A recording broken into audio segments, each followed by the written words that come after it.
სამსახურს, როდესაც ამთავრებ 7-ზე და 8-ზე, შენ პირადი ცხოვრებისთვის არ გრჩება დრო. როდესაც შენს თანამშრომელს პირადი ცხოვრებისთვის არ რჩება დრო, ის არ შეიძლება და ვერ შეიძლება იყოს პროდუქტიული შენს კომპანიაში.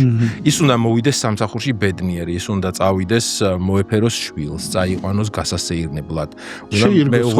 მეუღლესთან ერთად იმ შენი მიცემული ხელფასით უნდა წავიდეს ვახშამზე, უნდა წავიდეს კინოში. შენ თუ 7-8 საათზე უშვებ თანამშრომელს სახლში, უკვე გაწურულს, იმიტომ რომ შენ გონია რომ მაგარი მენეჯერი ხარ და ის გაწურე ბოლომდე, რომ გამოიღო ყველა წვენი იმ ადამიანი და მიიღო მაქსიმალური ბენეფიტი არ შვების სწორს, იმიტომ რომ იმ გამოწურულ წვენს შენ იღებ ერთჯერადად და იქ შიგნით აღარ ტოვებ ამ წვენს.